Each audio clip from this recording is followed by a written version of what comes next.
We're moving on here. Point number four. Create momentum through making decisions quickly.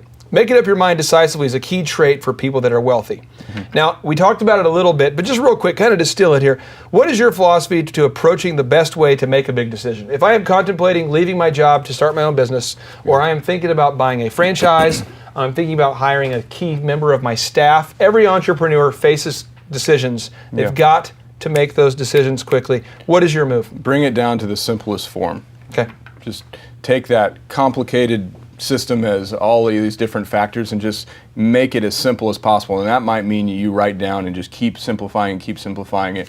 If it's a matter of taking a job, will I like it better?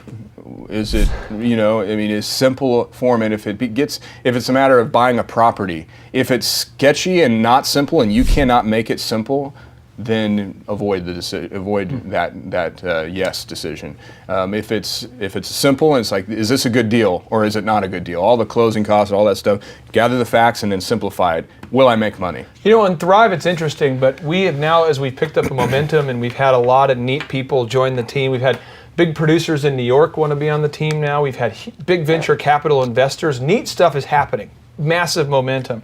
When someone wants to put in money, I'm thinking, well, if someone wants to invest money, I'm going to offer them these certain terms, and it gets kind of complicated because they'll say, well, I would like to put in $2 million, but I'd also like to be able to have executive decision over this. And I have to decide, is it worth giving up this decision-making power for this income? And frankly, I'm saying, no, it's not. It's not worth it. But sometimes I think when you have a complicated decision, if you can just make a little chart of all the pros and all the cons and sort of evaluate it, it's big. But this works really well in sales too, and it's a little bit of a deviation. But if you're helping someone make a decision, I was doing a real estate transaction the other day, and it was like, you have a right to terminate for this much penalty at this month, 24 months, and then 36 months, and 48 months. And it was like all these different rights to terminate a lease.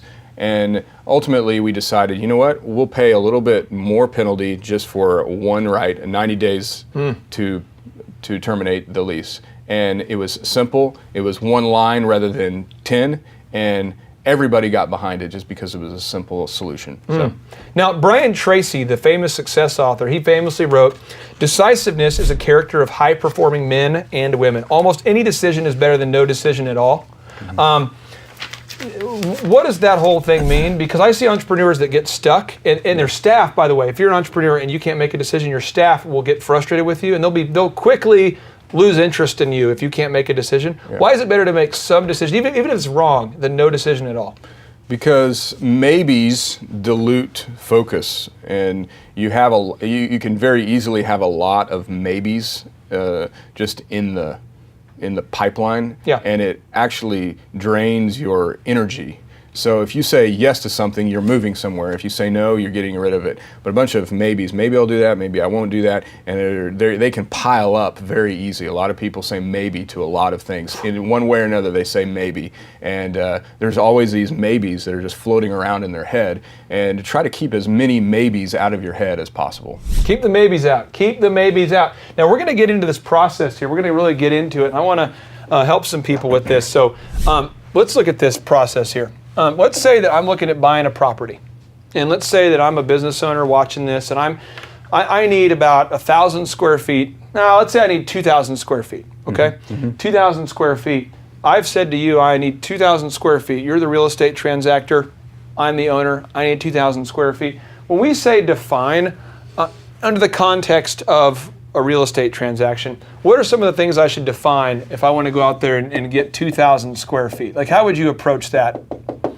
As an entrepreneur, how should I approach that? What other things should I be defining before I start taking some action? Where? Where? Okay. Yeah. So we do the where. And this is, by the way, I'm walking you through specifically a real estate transaction, but this is for anything you do, pretty much. You have where. I think you have who. Like who are you going to work with? Who are you involved with? Yep. How much? How much? Okay, how much? You've got what type of space? So what type? Retail, warehouse. It could be office. I think why.